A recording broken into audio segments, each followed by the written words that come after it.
Assalomu alaykum aziz yurtdoshlar. Bugun sizlar bilan BYD C-Line 06sini gibrid versiyasini birgalashib ko'rib chiqamiz. Ushbu videoda bu mashinaning nechta pozitsiyalari bor, elektromobilidan qanday farq qilishlari va eng asosiysi BYDni DMI blok haqida qisqacha tanishib chiqamiz. Qani yuringlar, boshladik.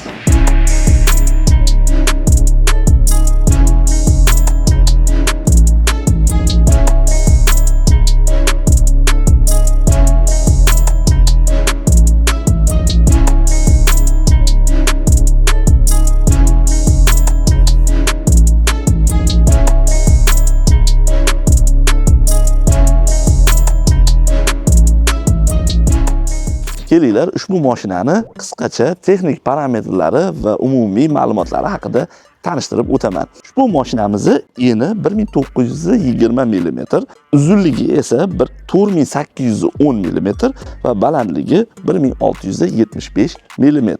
Undan tashqari ushbu mashinamizda kapot ostida 1,5 atmosferlik 101 ot kuchiga ega bo'lgan dvigatel, ichki yonilg'i dvigateli joylashgan bo'lib, uchala pozitsiyasida har xil, lekin ushbu mashinamiz 3-pozitsiya bo'lganligi uchun ostida 26,6 kWh batareyaga jihozlangan. Birinchi pozitsiyasida esa 18 kWh batareyaga jihozlangan. Endi ushbu mashinamizni komplektatsiyalariga keladigan bo'lsak, ushbu mashinamiz gibridi 3 ta komplektatsiyada ishlab chiqariladi.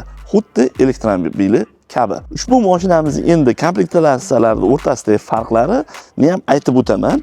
Masalan, 2 bilan 3-pozitsiyasida 3 tagina farqi bor. Masalan, 2-pozitsiyasida 12 ta kolonka bo'lmaydi. Dinaudi oddiy 8 ta bo'ladi kolonkasi. Undan tashqari 26,6 dyuymlik head-up display bo'lmaydi va 3-si xolodilnigi bo'lmaydi. 3-pozitsiyada mana shu sanab o'tgan 3 ta narsamiz qo'shimcha bo'ladi. Lekin birinchi pozitsiyasida esa ikkinchi pozitsiyasiga qaraganda batareyasi kichkina bo'ladi. Birinchidan 18 kWh batareyka bo'ladi. Ikkinchi, uchinchi pozitsiyalarda esa 26,6 kWh batareyasi bo'ladi. Ya'ni barchasida 160 kWlik elektromotor tortadi. Faqatgina birinchi pozitsiyasida batareyasi kichkinaligini hisobiga to'liq zaryad bilan faqat elektrda 121 km masofa bosib o'ta oladi.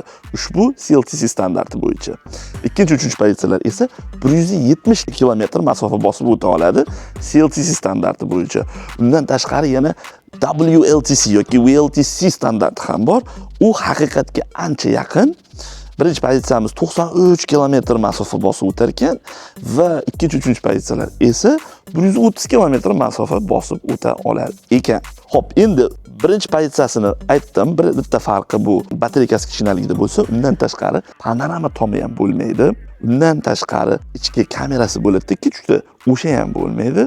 Ichida yonib turadigan chiroyli ichki podsvetka svetlari ham bo'lmaydi. Yana bitta ko'raman, nimalari qoldi. Ha, undan tashqari yana 50 vattlik besprovodniy zaryadnik ham bo'lmas ekan.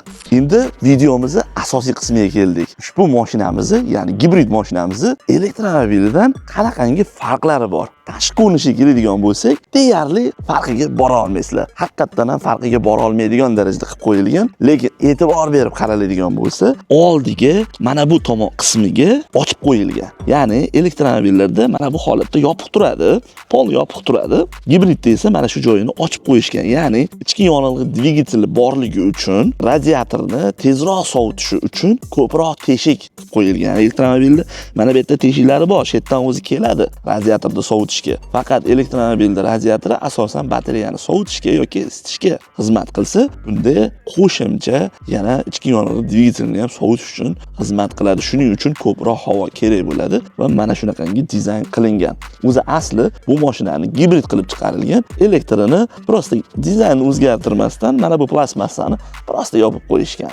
Ichki qismida eng katta farq qiladigan narsasi bu elektromobilda orqasi tortadi, gibrid mashinamizda esa oldi tortadi. Bu juda ham kerakli narsa bo'lib, O'zbekiston sharoitida, ayniqsa qish paytida orqa tortishi mashinani o'ngga chapga orqasini tashlashiga sabab bo'ladi. O'zbekiston sharoitida asosan biz oldi tortadigan mashinaga qiziqamiz. Bu C-Line 06ni sotilishida katta to'sqinlik qilib turgan narsa ushbu mashinani orqa tortishi va tortganda tezligini his qila olmasligimizda bo'lyapti deb o'yladim. Bu mashinamizda esa boshqacha, xuddi BYD so'ng kabi oldi tortadi va tortganda ham juda ham razg'oni tez, balkim oldi tortganligi uchundir. To'xtanglar, asosiysini aytmadim. Batareykasi-ku. Gibrid mashinada batareykasi 26.6 bo'ladi, elektrida 78 nechidir ham. Ya'ni batareyka ancha og'ir bo'ladi.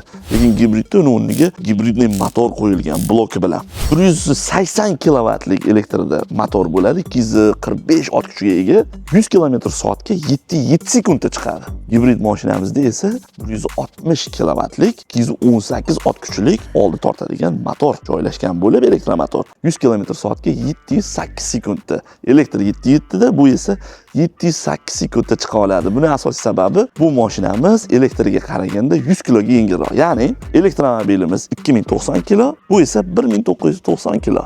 Ushbu mashinamiz barcha BYD'larni 2025-yildan ishlab chiqarayotgan Smart Driving kabi, bu ham Smart Driving bo'lib, 12 ta kamera bilan jihozlangan, oldida 6 ta, orqasida 6 ta Partronic va jami 5 ta millimetroviy lidarlar bilan jihozlangan. Ushbu mashinamizda ham oldida 3 ta mana bunaqangi kameralari mavjud bo'lib, balon diskamiz o'sha 19 lik, ya'ni 235 ga 50 razmerdagi R19 diska balon bilan jihozlangan. Tormozlarimiz ham oldi va orqalari diskovoy tormoz hisoblanadi. Oldi MacPherson, orqasi esa mustaqil ko'p-richajli podveska hisoblanadi.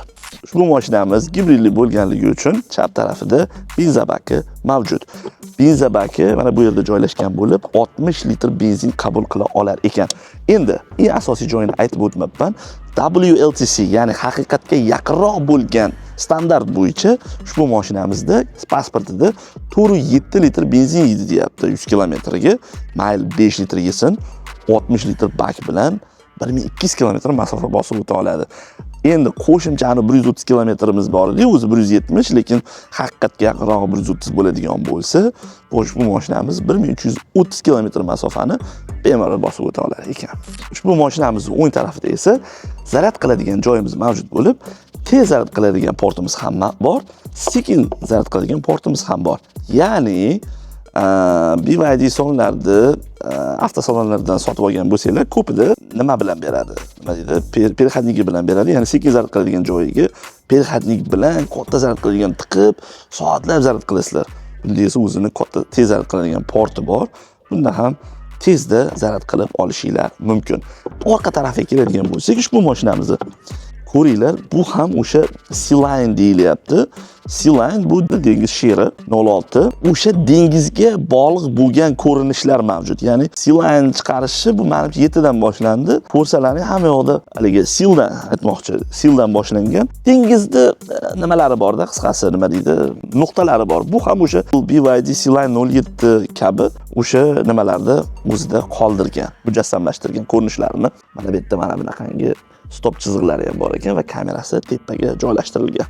Endi ushbu mashinamizni ichki qismiga ham nazar solib qo'yamiz. Xo'p, sideniyalarning ko'rinishini ko'rdinglar. Salon rangimiz ikki xil bo'ladi. Tepa tomlarimiz qora bo'ladi, pastdagi qismlari mana bu ko'rib turganinglardek och seri rang bo'ladi. Birinchi rangi, ikkinchisi esa to'q seri yoki qora desak ham bo'ladi. Ya'ni ichi poni qora bo'ladi yoki mana bunaqangi chiroyli kombinatsiyalangan och seriga qora rangli salon hisoblanadi. Esinglarda bo'lsa, BYD so'ngda ham tom qismi qora bo'ladi, juda ham odamlarga yoqimli hisoblanadi. Hop, eshiklarida ham o'sha ko'rinish, dengizni aylanma ko'rinishlari, hech qayerda qirrali joyi yo'q. Hatto ochib yopadiganlari ham aylanma ko'rinishga ega. Mana bu qismlari ham hammasi aylanma ko'rinishga ega. Koja bilan qoplangan, bu tomonda koja podalyumin plastmassa, bu tomoni mana qattiq plastmassa, lekin sifati ancha yaxshi. Bagajda elektronniy mana bu yerdan otsa ham bo'lar ekan. Xo'p, sideniyalarimizda nima mavjud? Sideniyamiz o'ng oldiga, orqaga bo'ladi, tepaga, pastga bo'ladi. Bellari yotib tushadi, hammasi elektronniy. Undan tashqari mana bu atamanki qismi, chizani orqa qismi ham alohida ko'tarilib tushar ekan. Undan tashqari belini ko'tarib tushadigan va tagini ko'tarib tushiradigan lumbar support deyiladi. Ya'ni lumbar degani bel, o'sha narsani ko'tarib tushiradigan qo'shimcha nimalarimiz bor ekan. Kelinglar endi mashinachiga o'tirib olaman. Hop, ushbu mashinamizni ruliga keladigan bo'lsak, bu salonimiz oq aralash, ya'ni seriya aralashgan bo'lgani uchun hatto rulda ham ranglar kombinatsiyalangan. Rычagimiz, R&D rычagimiz rulning orqasida joylashgan. Yangi smart mashinalarimiz kabi. Mana bu yerda smartni boshqaradigan lipistogimiz bor ekan. Dvorniklarini boshqarish mana bu yerda joylashgan. Bundan tashqari mana bu yerda alohida chiqmagan, ichiga joylashtirib yuborilgan instrumental displeyimiz bor ekan. Buning kattaligi 10.25 dyuymlik kattalikda ekan. O'rtada asosiy boshqaruv panelimiz bor. 15.6 dyuymlik displey joylashtirilgan. Mana bu yerga juda ham tepa ham emas, juda pastda ham emas, boshqarishga juda ham qulay deb o'ylayman. Funksiyalari barchasi o'zimiz bilgan BYD songlar kabi barcha funksiyalarimiz bor. Xo'p, undan tashqari rulimizda knopочный boshqaradigan mexanический kontrolyorlarimiz bor. Bu narsa juda ham yaxshi. Masalan, keyingisiga o'tkazish, ovozlik, telefon qilish, orqaga qaytish. Bunda bu yerda ilgari adaptiv kruz kontrolni knopkalari ham bo'lardi. Uni faqat lipistokka o'tkazilganda, buni o'rniga mashinani oldida distansiyasini, katta kichkinasini saqlab ketishini boshqarsa bo'ladiganlar qo'yilgan. Yulduzcha ham qo'yib qo'yilgan. Yulduzchaga o'zingizlarga ko'p ishlatiladigan birorta narsani o'rnatib qo'ysa ham bo'ladi. Xo'p, bundan tashqari bu mashinamizda mana bu yerda besprovodli 50 vatlik zaryadnikimiz bor. 50 vatlik bo'lganligi uchun mana bu teshigida hamisha havo chiqib turadi. Telefon qo'yishinglar bilan zaryad olishni boshlaydi. O'chirib yoqish uchun, avtoparkovka uchun, avarinka uchun, gibridda yurish yoki elektrda yurish uchun alohida knopka, konteynerni yoqish uchun, ovoz uchun va undan tashqari bu yerda rejimlarini almashtirish uchun alohida knopka mavjud. Ya'ni ekonom, normal, qorda yuradigan, sportda yuradigan 4 xil rejim bor ekan. Pastakanligimiz bor va eng chiroyli narsamiz hozirgi kunda BYD'lar chiqarib turgan xolodilnik va isitish. Ya'ni buni bitta bossa minusga tushadi, mana ishlashni boshladi. Buni burasa mana bo'ldi. Xolodilnik holatida +6 bo'lyapti-da. Bu -6 degani o'sha muzlatib yuboradi degani. Buni yana bitta bossa endi isitishga o'tadi. Isitishga o'tganda isitishda ham mana gradusni o'zgartirsa bo'ladi. Ya'ni faqatgina gradus bilan isitib sovutishni o'zgartirib bo'lmaydi. Albatta yoqib o'chirish shart. Ko'ramiz qanaqangi qilib xolodilnikimiz ochib yopilar ekan. 4.5 litrli suv solib bo'ladigan joyimiz bor ekan. Juda katta emas. Xo'p, yopamiz. 0 ga qo'yib qo'yamiz, o'zi avtomatik o'chadi. Tomlarga keladigan bo'lsak, ko'z o'yini qo'yadigan narsamiz bor va lyukimiz ochilmaydi. Faqatgina mana bunaqangi yopiladigan shtorkamiz mavjud. Bitta mikrofonlar joylashtirilgan, bemalol telefonda gaplashsak eshitilaveradi va mana nimani o'chirib yoqib qo'yish tegish yo'li bilan boshqariladi. Xo'p, o'rtamizdagi orqani ko'radigan oynagimiz avtomatik anti-glare hisoblanadi, ya'ni ko'zni olmaydi. Nur keladigan bo'lsa ichiga yutib yuboradi. Hop, bularda ostida nimalarimiz bor? Chirog'imiz mana bu yerga qo'yilgan ekan. Yopganda chiroq o'chadi, ochganda chirog'imiz yonadi. Bu tomondan bitta ko'rib qo'yamiz. Bu tomonda ham mavjud ekan. Xuddi shunday oynaga ham bor, chiroqchalari ham bor. Mikrofonchalarni ko'rasizlarmi? Bu tomonga hamma yoqqa mikrofonlar qo'yilgan. Xo'p, ushbu mashinamizda o'tirish juda ham komfortli. Hozir men o'zimni bo'yimga qilib o'tirib olaman. Bo'yim 179 deydigan bo'lsam, mana shu meni komfortli o'tirishim. Xo'p, rullar tepa pastga chiqib tushadi, kirib chiqadi. Bu funksiyalarimiz ham mavjud. Mana shu komfortli o'tirishimda hozir endi orqasiga o'taman. Qani orqasidagi joy qancha ekan? Orqasiga o'tirish, orqasida yaxshigina joy borga o'xshaydi. Menga qiziqqan narsa mana bu sideniyani, mana bu qismini kattaligida, ya'ni anchagina uzun. Ortiqcha joy yo'q, to'g'ri joylashayapti. O'tirganimdan keyin o'zim orqamda ham qaranglar, bir qarich joy bor desek ham bo'laveradi. Orqaliklar uchun alohida havo puflaydigan deflektorlarimiz mavjud ekan. Type A, Type C portlarimiz ham mavjud ekan. Oldida mana bu o'rtadagi konsolda tagida joylashgan. Orqadagilar uchun alohida mikrofon, svetni o'chirib yoqish uchun alohida tegib yoqadigan chiroqchalarimiz ham mavjud ekan. Ushlagichlarimiz ham mavjud. Eng qizig'i mana bu yerga ushlagich qilinmagan. Albatta, shopirga ushlagich kerak emas, uni qo'lida ruli bor. Hop, rulimizda abagrev rulimiz ham bor. Sidenlarimizda masaj yo'q. Abagrev, abduv mavjud. Kelinglar akalar, ushbu mashinani endi bagajini ham ko'rib qo'yamiz. Bagajimiz elektrondan ochiladi, bemalol. Bunga yana alohida sistema olib kelib o'rnatib qo'ysa bo'ladi. Mana bunday qilsalaring, knopkasini bosib oladi, ochiladi, yana mana bunday qilib yopsa ham bo'ladi. Hop, bagajimizning kattaligi 695 litr ekan. Elektromobilimizda shu narsa 757 litr ko'rsatiladi. Buni sababini bilmadim to'g'risi. Bagajning nima aloqasi bor elektromobil bilan gibrid holatiga? Lekin nima deymiz, hech narsa deya olmaymiz. Xo'p, bagajimizda endi bu 7 kilovatlik zaryadniki sovg'a qilib berilgan. Katta rahmat. Bermasa ham majbur emas. Hozirgi kunda BYD ayniqsa uni olib qo'yaylik.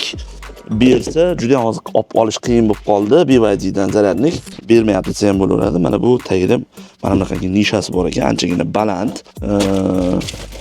Zaryad qiladiganimiz bor ekan. Bu zaryad qiladi. Batareyadan zaryad chiqaradigan kabelimiz yo'q. Menimcha ishlatsa bo'ladi. Chiroqlarimiz mana bu yerda joylashgan. Xo'p, 3-pozitsiyamizda 12 kolonkalik bo'lganligi uchun mana bagajda subwooferimiz ham joylashgan. Dinaudioda. Avtomobili bor akalarimizga bitta zo'r taklifimiz bor.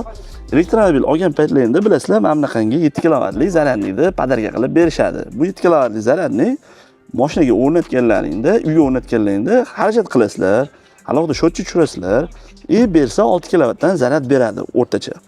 Mana bu tepasi turgan nima? 3,5 kilovatlik zaryadnik. Bu ushbu 3,5 kilovatlik zaryadligimiz o'rnatishga ehtiyoji yo'q. Ya'ni oddiy uydagi tokka tiqib bemalol ishlatsalaring bo'ladi. Bu ham sekin zaryad qiladi. Buni farqi 3.1 gacha zaryad beradi. Ya'ni bu zaryadligimiz bu zaryadlikdan 2 barobar sekin zaryad qiladi. Ammo lekin sizlarning mashinalaringiz masalan yuvan app bo'lishi mumkin yoki kichikroq yoki faqat shaharga minishli ham mumkin. Masalan deylik, mana bu 45 kilovatlik mashinamiz 300 kilometr yursa ham sizlar bir kunda 100 kilometr masofa bosib, 200 kilometr masofa bosib o'tsalaring, zaryadda bir 70-65% ni ishlatasizlar. Ya'ni 30% qoladimi? Bu degani 15 kilovat batareya qoldi degani. Qolgan 30 kilovatni to'ldirish uchun 3 kilovatdan zaryad bergan taqdirda ham 10 soatda to'ladi. Ya'ni shaharda minuvchi akalarimiz uchun, har kuni ko'p minmaydigan akalarimiz uchun mana bu qimmatga usta olib kelib o'rnatib o'tirmaysizlarda, mana buni olib kelasizlar uyga, hech qanaqa xarajat qilmasdan tokka tiqib zaryad qilishinglar mumkin. Ya'ni 3 kilovatdan bersa 10 soat zaryad qilsa, keyingi kun yana 200 kilometr yurish imkoniyatinglar bo'ladi. Agar shunaqangi zaryadchilar sizlarga ham qiziq bo'lsa, bemalol pastki raqamdagi telefon qiling, buyurtma qoldirishingiz mumkin. Butun O'zbekistonga jo'natib berish xizmatimiz ham bor. Videoni boshida va'da berganimdek, BYDning gibridi qanaqa ishlaydi, nimadan iborat ozgina tushuntirib o'taman degan edim. Va'daga muvofiq shu narsani bir og'iz tushuntirib o'taman. Kelinglar. Bilsalaring, elektromobilida mana bu oldi qismida ham katta bagaj joylashgan. Birinchi sababi orqa tortadi. Motor orqada joylashgan reduktori bilan. Shuning uchun bu yeri bo'm-bo'sh. Bunda esa barcha narsalari, hatto ichki yonilg'i dvigatel ham oldi joylashganligi uchun mana to'lib turibdi. Xo'p, endi bilsalaring, gibridni hozirgi kunda ikki xil paydo bo'lgan. Ketma-ket gibridlar va parallelni gibridlar. BYDni DMI standartida yoki shu proyektda ishlaydigan DMI holatida ishlaydigan ushbu gibridimiz qanaqa gibrid degan savol tug'iladi. DMI bu o'zi inglizchadan olingan bo'lib, DM bu dual motorsga keladi, I esa intelligent. Bilsalaring, BYD tanklarida DMP degan motori ham mavjud edi DMIdan tashqari. Uning ma'nosi DM dual motors, P esa performance. Ya'ni DMIni asosiy qiladigan ishi aqlli ishlash hisoblanadi. DMPda esa u ham aqlli, ammo lekin tankni tezda yurgizishga, ya'ni performance bajarishga qaratilgan bo'ladi. Mayli, uni qo'yaylik. Aqlliligi nimada ushbu mashinani? Gibridlarda aynan DMIni super gibrid deb ham atasak bo'ladi, chunki DMIlar ham ketma-ket gibrid vazifasini bajaradi, ham parallel gibrid vazifasini bajaradi. Ilgarigi gibridlarda elektromotor yonboshdan tortsa, dvigatelli motor yonboshdan tortgan edi. Ketma-ketliklarda esa elektromotor mashinani tortadi, ichki yonilg'i dvigateli faqatgina generator sifatida elektr ishlab chiqarish bilan shug'ullanadi. Bunda esa ham u bor, ham bu bor. Ya'ni bu mashinamizni DMI blokimizda elektromotor joylashgan bo'ladi. Reduktor joylashgan bo'ladi. Ya'ni avvalambor 3 ta darajada ishlaydi. Birinchi darajasi elektromotor tortadi, ichki yonilg'i dvigateli alohida uzilgan holatda, reduktorga uzilgan holatda turgan bo'ladi va u ballonga ular tortadi elektromotor va ichki yonilg'i dvigatel ishlab mashinani batareykasini to'ldiradi. Mashinani sekin tezlikda yurgan paytimizda hatto ichki yonilg'i dvigateli ishga ham tushmaydi, chunki yetarli toki mavjud bo'lganligi uchun. Ammo lekin sal tezroq yurishni boshlaganimizda, batareykasi kamayishni boshlaganda ichki yonilg'i dvigatelimiz avtomatik, ya'ni aqlli bo'lganligi uchun ishga tushib, batareykani zaryad qilishni boshlaydi. Ya'ni ketma-ketlik gibrid sistemasida ishlashni boshlaydi. Ammo lekin katta tezlikka chiqib ketyapsizlar, tezlik kattalashgan sari mashinani ishlatayotgan elektri, dvigatel ishlab chiqarayotgan elektrdan ko'payib ketib qolsa, o'sha paytda mana bu ichki yonilg'i dvigatelini bloki reduktorga qo'shilib, mashinani birgalashtirib aylantirishni boshlaydi. Bu yoqdan elektr aylantiradi, bu yoqda ichki yonilg'i dvigateli qo'shilib yordamga keladi. Ya'ni kamroq tok sarflanish boshlanadi. Uni o'rniga dvigatel mashinani baloniga ulanib, mashinani tortishda qatnashishni boshlaydi. Shuning uchun uni parallelniy gibrid deyiladi. Va shu bilan birga 3-qism zaryad qilishni ham davom ettiradi. Ya'ni tezligimiz bir joyga kelib sekinlaganda yana dvigatel reduktordan uziladi. Faqatgina ketma-ketlik gibrid vazifasini bajarishni boshlaydi. Endi ushbu mashinani shuning uchun ham DMIni super gibrid deb nomlaymiz. Bu mashinani ketma-ketlik gibriddan ustunligi mana shu tomonda, kamchiligi o'ta murakkab tuzilganligi uchun bir narsa bo'ladigan bo'lsa, bu blokni ochib, ajratib, tuzatish juda ham murakkab hisoblanadi. O'zlaringiz tushundilaring. Masalan, ketma-ketlik gibridlarga qaysi mashinalar kiradi? Lisian, Leapmotor, Deepal, Dongfengda hozirgi kunda O'zbekistonga kirib turgan barcha mashinalar ketma-ket gibrid hisoblanadi. Ular ancha sodda tuzilgan bo'lib, gibrid motorimiz elektromotordan butunlay alohida turadi. Ular bir-biriga hech qachon ulanmaydi. Gibrid motorlar ishlayveradi, elektr ishlab chiqarish bilan shug'ullanaveradi. Elektromotorimiz batareykadan tokni olib, mashinani yurgizishda yuraveradi. Kamchiligi, ketma-ket gibridimizning kamchiligi, tasavvur qilinglar, O'zbekistonda bu darajada katta tezlikda doimiy yurishning imkoniyati yo'q. Biroz tasavvur qilinglar, Germaniyada ketyapsizlar, katta avtoban 150-200 km tezlikka ketyapsizlar. Elektromotorimiz juda ham katta motorda tokiydi. Lekin dvigatelimiz hatto 1.5 turbo bo'lsa ham elektromotorda ishlatayotgan tokini ishlab chiqarishga ulgurmaydi. Bu degani notekislik, ya'ni disbalans. Ya'ni eksport-importda ham import ko'p, eksporti kamayib ketsa, oxiri davlat bankrotstvoga uchraydi. Xuddi shunaqa narsa. Oxiri mashina toki batareykasi tugashni boshlab, tok berishni sekinlashtirib, avtomatik mashinaning tezligini 60 gacha tushirib, ya'ni tez yurishga qo'ymaydi. Dvigatel baqirib ishlaydi, tokni to'ldirish bilan shug'ullanadi. Tokni to'ldirib olgandan keyin, qaysidir darajaga chiqqandan keyin yana sizga katta tezlikka chiqishga ruxsat beradi. DMIlarda esa bunaqa narsa yo'q. Qancha katta tezlikka chiqing, o'sha atmosferniy motor bo'lishiga qaramasdan, katta tezlikda shuni yoniga qo'shiladi, elektromotoringizga yordamchi bo'lib, birgalashib tortib ketaveradi. Shuning uchun ham O'zbekistonda katta tezlikka ko'pchilik chiqmaganligi uchun odamlar adashadi. Hech qachon men bu dvigatelda birgalashib yurganini his qilmadim. Doim faqat zaryad qilishda qatnashadi deydi. Sababi katta tezlikka chiqqanlari yo'q. Katta tezlikka chiqqandagina qo'shiladi. Sekin tezliklarda faqatgina o'sha ketma-ketlik gibrid vazifasini bajarib, faqatgina batareykani zaryad qilish bilan shug'ullanadi. Mana aziz yurtdoshlar, ushbu mashina haqida qisqacha qo'ldan kelgancha ma'lumot berdik. DMI haqida ham qisqacha ma'lumot berdik. Agar bergan ma'lumotlarimiz sizlarga foydali bo'lgan bo'lsa, albatta bitta like bosishni unutmanglar. Fikrlaring bo'lsa, albatta kommentariyada ham yozib qoldiringlar. Va bu shunaqangi yangi videolarni ko'rishni davom ettirmoqchi bo'lsangiz, albatta meni kanalimga obuna bo'lib, колокольчик tugmasini ham bosib qo'yinglarki, yangi video qo'yganimda birinchilardan ko'ringlar. Undan tashqari, agar mana shunaqangi Xitoy mashinalariga qiziqsalaring, bemalol pastki raqamlarga aloqaga chiqib, buyurtma berishingiz mumkin. Xitoydan shunga o'xshash shunaqangi mashinalarni bemalol sizlar uchun o'zlarining nomlaringga olib kelib beramiz. Agar mabodo mana shu mashinani o'ziga qiziqib turgan bo'lsanglar, bemalol pastki raqamlarga aloqaga chiqib, xarid qilishingiz mumkin. Keyingi videoda ko'rishguncha xayr, omon bo'linglar, sog' bo'linglar.